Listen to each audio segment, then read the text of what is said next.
What's up, everybody? I wanted to talk about something that the people who generally enjoy the kind of content that I produce will probably find interesting because it kind of relates to some of the more theoretical stuff that we talk about in relation to economics, sociology, philosophy, and stuff like that.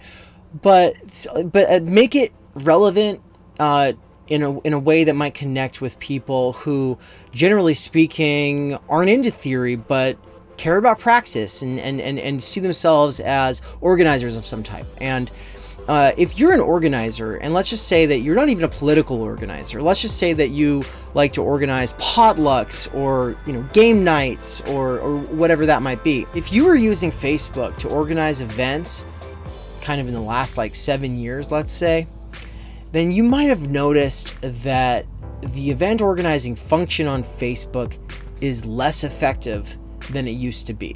If you've been paying for it in the last couple of years, I can't really speak to your experience, but for those of us who can't really afford to pay the cost of boosting posts, you might have noticed a decrease in the use value of the function itself, of using Facebook to make your events in the first place. If you're like me, Facebook was kind of one of those things that you didn't even want to use. There might have been a few people that it helps you keep in touch with, but the real main point of using Facebook was that for anybody who's interested in being involved with anything that you might be doing, the event function, because it was very useful between 2000, let's say 2000, I think I was probably reliably using it and enjoying it as a useful tool from 2012 to 2015, I think.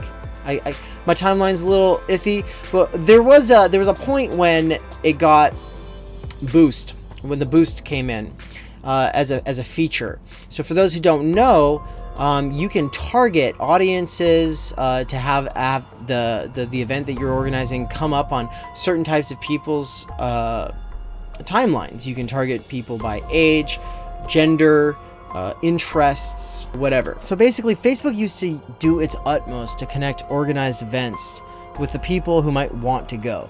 If I got on there and said that there was going to be, a Dungeons and Dragons meetup in the title, everyone who might be interested in that, if they use Facebook, they would see it. I mean, they'd even get a reminder before the event. People saw it. That's really the point. People used to see it. It used to come up on their timeline. And since the boosting thing has come in, only the bigger kind of budget organizations are able to do the boosting, which means that what you see is a lot of commercialized, non-grassroots kinds of organizing. Then everything changed. What was free suddenly cost money. Suddenly they expected organizers to pay to boost events. I refused for a couple of years, but finally gave in once, just to see how effective it is. And my anecdotal evidence can't really speak to the situation anyway. All I know is that I wasn't very impressed. I don't know. I think that they might have ruined the overall function just by starting to charge for it, because the ratio between grassroots and big budget changed dramatically in what people were seeing. Nothing about this is coincidental, though. It's actually the way business works in what Nick Srnicek calls platform capitalism. In platform capitalism, Srnicek argues that the growth before profit model is one of the most essential features of this stage of capitalism. I mean, capitalism sounds really good on paper, but it doesn't really work well in practice. A business that provides a platform for other activities is not the same as traditional businesses that produce and exchange goods or services. In order to be a viable platform, it must have, in some way, monopolized the market. Now, obviously, there are always competitors for Uber, Amazon, Facebook, and Google, but each one of these has a vast monopoly nonetheless. How do they gain the monopoly? Well, it's what we just called the growth before profit model of business. They get investors to pump a ton of money into their operations on the hope that they will gain a monopoly. These investors are actually gambling because these businesses are essentially providing their platform services for free until that monopoly is gained. At some point, though, they have to start making money, or the investors count their losses and back out. Between 1996 and 2000, more than 50,000 companies were formed to commercialize the internet, and more than $256 billion was provided to them. Investors chased hopes for future profitability, and companies adopted a growth before profits model. While many of these businesses lacked a revenue source and, even more, lacked any profits, the hope was that through rapid growth, they would be able to grab market share and eventually dominate what was assumed to be a major new industry. In what would come to characterize the internet-based sector to this day, it appeared a requirement that companies aim for monopolistic dominance. In the cutthroat early stages, investors enthusiastically joined in hopes of picking the eventual winner. Many companies did not have to rely on VC either, as the equity markets swooned over tech stocks. Initially driven by declining borrowing costs and rising corporate profits, the stock market boom came unmoored from the real economy when it latched onto the new economy, promised by internet-based companies. During its peak period between 1997 and 2000, technology stocks rose 300% and took on a market capitalization of $5 trillion. Even with these advantages, there is a complete lack of profitability for most of these businesses. Numerous firms already have to cut costs and wages even further in order to give at least a plausible sense of potentially being profitable someday. However, the growth before profit model dictates that taking significant losses is simply part of the strategy. Thanks, Kiwi. Okay, the real point about this growth before profit model is that they basically give away the world until they can get that monopoly. Then they gotta start making back that money for their investors who are basically gambling that they'd be able to grow some profit in gaining that monopoly. And if they don't gain the monopoly, then like the profit's not gonna be had, right? So essentially right now we're in a world where all of these competing wannabe monopolies are giving it all away. It's like they're going into debt with people who are gambling. At some point, though, they have to start making money or the investors count their losses and back out.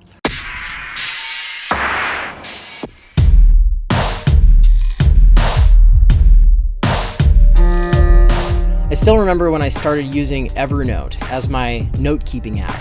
Basically, Evernote was super cool. It was like it was a really aesthetic and useful, very simple, very streamlined service for backing up notes. And I really liked it because it had a checkbox feature back before any other apps did that. So I was using it for making lists, to-do lists, checking things off. I had stored homework on here. I'd stored essays and just like thoughts, you know, for a couple of years. 2 years later, though, suddenly they made a bunch of their previously free services cost money. They kept adding features and putting those behind paywalls. Over time, the free version got to be so buggy, I had to leave. Even though they sort of had my information hostage at this point, like, yeah, I could technically take it in a data bundle, but I don't know, I don't do code. I didn't know how to like, it's basically all lost at this point. Okay, one thing I can predict is that some people are going to be like, this isn't actually new, Nick Srnicek, because Walmart was already always doing this anyway. Walmart was a great thing for our community. It's really awakened the west side of our town.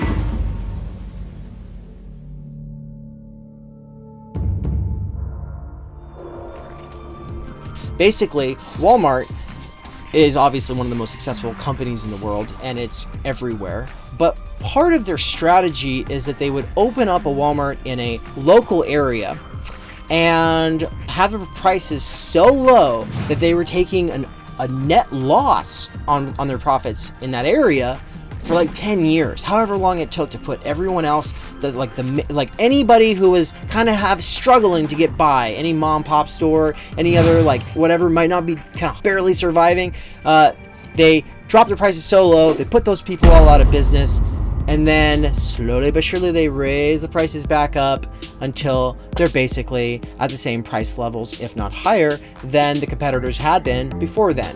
And you know, without factoring in inflation and stuff like that, it's hard for people to do. And so at the end of the day, you kind of just get used to the situation of this Walmart like slowly raising their prices. You don't see it, you're just shopping, right? You don't know what they're doing to you. And some people have an idea that it's pretty predatory what Walmart's doing, but most of the time, you know, it's seen as above board. They're providing a genuine service. But the thing is Walmart is making profit at so many of the other Walmarts that they can take these losses in various local places strategically for, you know, a decade at a time, and then get everybody hooked in and then start jacking the prices. It's kind of like someone being like, here, have your first bump of cocaine on me. It's for free. If you don't like it, you don't have to ever do it again. Oh, you like it? How about $100? How about $500? I was saying, drugs are bad. Probably mentioned that drugs are not a joking matter. They ruin people's lives almost as much as the drug war industry ruins lives, which arguably it ruins more lives than the drugs themselves. But anyway, while it was already true that Walmart and many other corporations did this, it's gotten to the point though where these tactics are characteristic of platform capitalism. Walmart's not the exception anymore. It's the norm. What does that mean? It means that Netflix and Amazon Prime, as two of the main competitors trying to gain the monopoly in the entertainment industry currently, among all these other streaming services, they're all basically in a sort of boom period right now. This is the golden period of Netflix and Amazon Prime. They are pumping out so much awesome content that people like me will spend the next decade easily doing cultural critical analysis of, and it'll be a lot of fun because there's really quality stuff that comes out, like it seems all the time. But they're pumping so much money into providing those original series and getting the licensing for this or that thing that people already love, that I'm just saying, like, if you think it's kind of frustrating that you have to pay a subscription fee here and there and there and there just to be able to watch something all the way through, like when I was trying to watch The Good Place and you have to watch the first 2 seasons on Netflix, but you could only watch the newest episodes on Hulu, and the older episodes of the newest season, they were just completely missing. If you find that kind of thing frustrating, Guess what, Cheaty? You basic. and you're like, geez, I have to pay like 6 or 7 subscription services. Nick Srnicek says what we really need to be worried about is the fact that once they actually gain their monopolies, once they actually have to start getting that money back for their investors, we're gonna see serious class divisions reoccurring, where some people, just because they really can't afford it, are stuck watching Survivor reruns, and the other people are gonna be getting all the new content. With a sudden drop in venture capital funding, businesses are being forced to become profitable faster.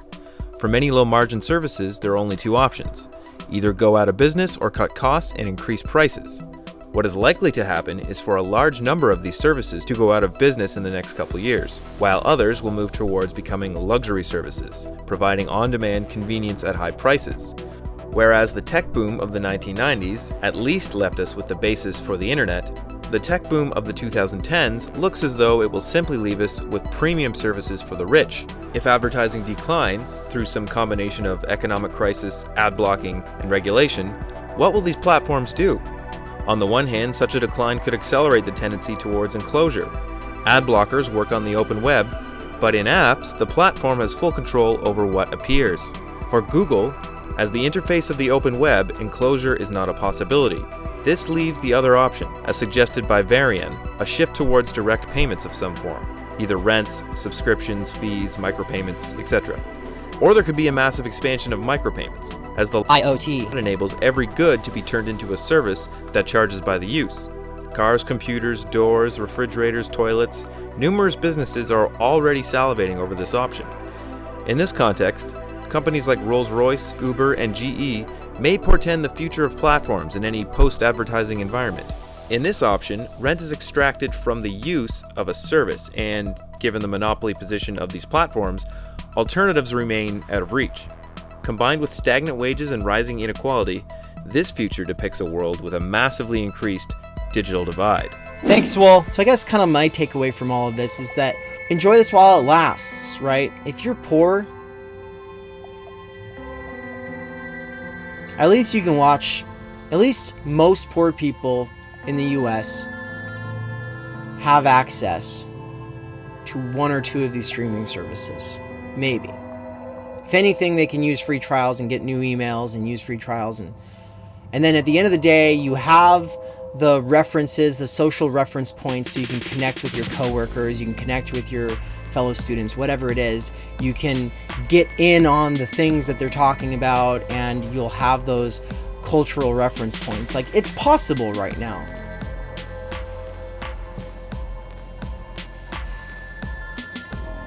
But that's not going to last.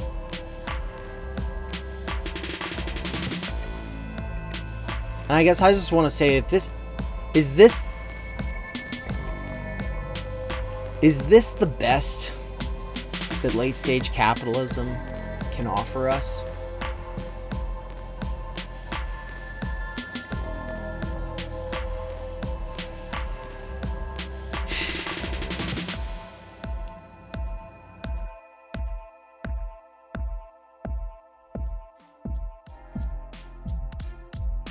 Oh, by the way, I'm not wearing my plebe hat because the dogs chewed it up. And so it'll take somebody making a one-time donation through my PayPal so that I can purchase it from H&M or somewhere else before I'm seen wearing my iconic hat again. So links are in the description. Also, like, thank you to my patrons. I really do appreciate it.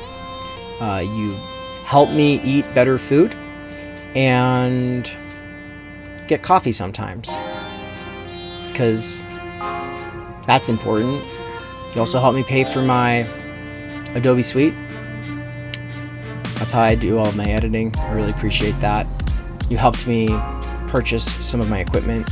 I really appreciate that. So to everyone else, if you didn't kind of pay a subscription fee to watch this by paying for my Patreon, if you haven't paid a rental fee by paying for my PayPal, then you could. And if you don't, if you're strapped for cash like me, I don't blame you. Don't do it. Especially if you didn't find this helpful. But if you did, the least you could do, like, comment, and subscribe. Thank you. Have a good rest of your day. Goodbye. Like, follow, subscribe.